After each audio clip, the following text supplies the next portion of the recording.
Do I need a Jeep Gladiator Mojave? Am I still jonesing for the Jeep Gladiator Mojave?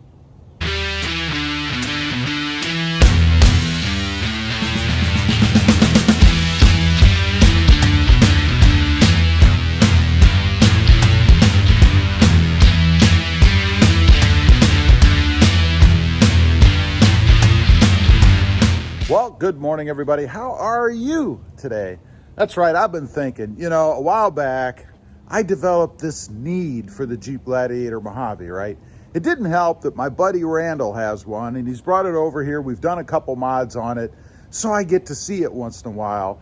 And it was really starting to make me want to buy one, right? But the other day, honestly, I was talking to my mom. My mom also has a Jeep Gladiator Sport S, just like mine, minus a few mods and things in white. So we were talking. She also likes the Jeep Gladiator Mojave, right?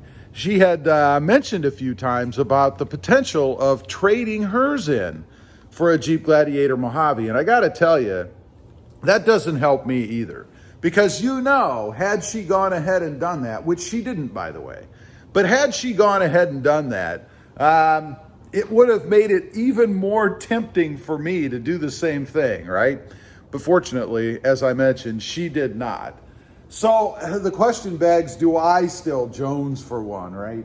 The answer is no. Now, that doesn't mean I don't like it. That doesn't mean that there still isn't that little voice, that thing sitting on my shoulder, that Jeep Mojave that I look at once in a while, tempting me to go out and get one.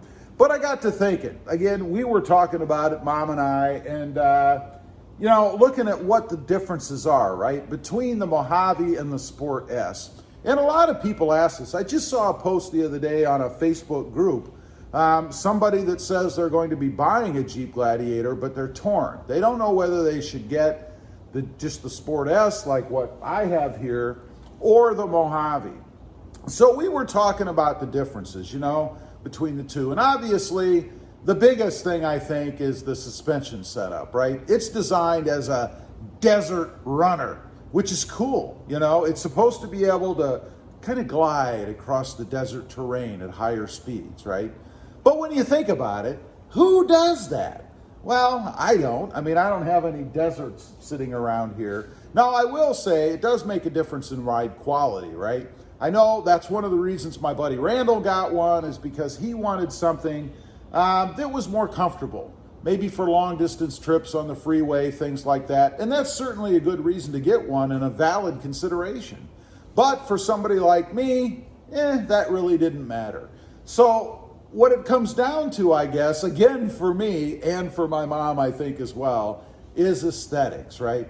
Now, the Jeep Gladiator Mojave is a badass looking truck, right? It is cool. It's got the different stance. It has a little bit of a lift to it, right? It comes with the bigger tires, maybe different wheels, black wheels, which is really cool. Mine came with those silver standard Jeep wheels and those little dinky thin, like bicycle tires, right?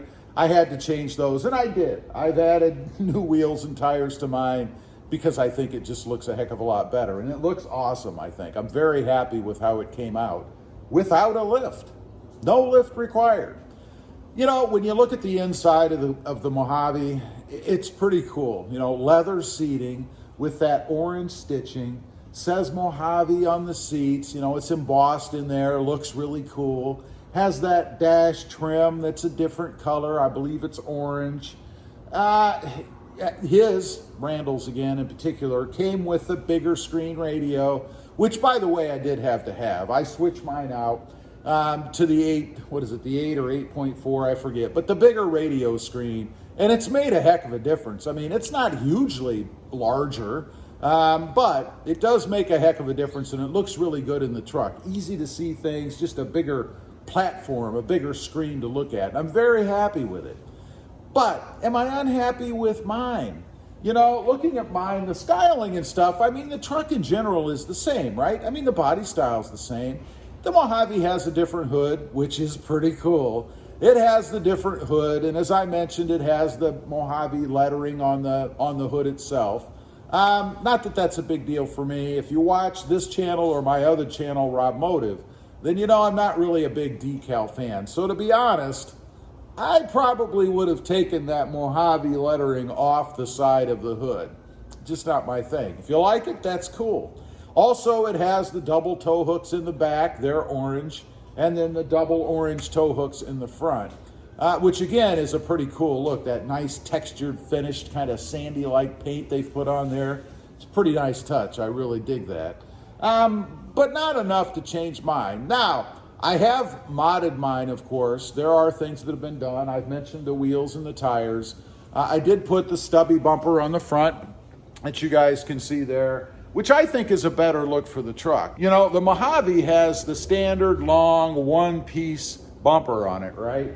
And I don't think that's a great look for it. I don't know why Jeep didn't go ahead and put the three-piece Rubicon style bumper on the front of the Mojave.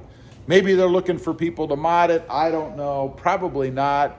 I think maybe they're just trying to differentiate it from the Rubicon, so they just left that bumper on there. But wouldn't it look awesome with the three-piece? In my case, it's just the one because I did not include the side pieces. Stubby bumper. I think it's awesome.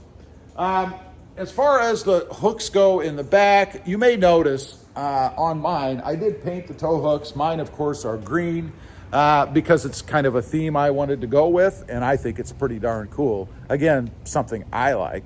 Now, on the back, I did go ahead and add in a second tow hook over here on this side. Something that you can do. It's kind of a pain to do, but it can be done. There's a couple of pieces that you get. Obviously, the tow hook, and then there's a little cutout insert kind of thing that you replace what's existing with. That's the pain part. But when you're done, it's a pretty cool look. Again, with mine, I've gone with green. Of course, the Mojave, their theme is orange. But I love this. I think it's a pretty decent look for the truck. I think it's pretty cool, actually.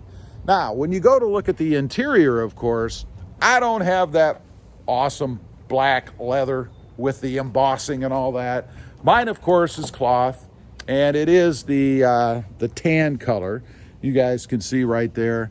Now, I know there are a lot of people that ask me, and I think it's probably just lighting, but they ask me what leather or what seat covers I have in my truck, or how did I get that tan leather in my Gladiator? It's not. It just kind of comes off like that in video. It is just cloth. Taking a look in the back, of course, it's covered up with a back thing, but it's the same thing. Keeping it clean, not a big deal, just to mention real quick, because I know as soon as you show any kind of a seat this color, people ask, well, how do you keep that clean? I just Scotch guard it, not a big deal. Haven't had any issues yet. So otherwise, you know, there aren't a huge number of differences. Again, the big difference being the suspension. Since I'm not a desert runner, that's not really a big deal for me. I love it the way that it is, and I have decided that I don't need a Jeep Gladiator Mojave. Honestly, the only thing that I would probably trade my truck in on would be a Gladiator with more power. I've mentioned that before. If they came out with the 392 in the Gladiator, or maybe even something bigger, I might not be able to resist that. But for now, do I need a Jeep Gladiator Mojave? No. We're definitely going to stick with what we have. I love this truck, and I wouldn't trade it. Anyway, leave a comment, let me know. Have you bought one? Actually, maybe a Jeep Gladiator Sport, maybe even a Rubicon, and traded it in for the Mojave because you just couldn't stand it? I'd be curious to know. Also, real quick, if you're interested, I have 2 other channels. The first is Rob Motive, all about my 2020 Toyota Tacoma. And the second is Rob Motive Civic, all about my experiences with the Honda Civic Sport Hatch and the Honda Civic Type R. Check them out if you would. Subscribe if you like them. Also, don't forget to click that notification bell so that you don't miss out on any upcoming videos. And do me a favor, smash that subscribe button on the way out. Thanks for watching. Stay safe out there. Bye.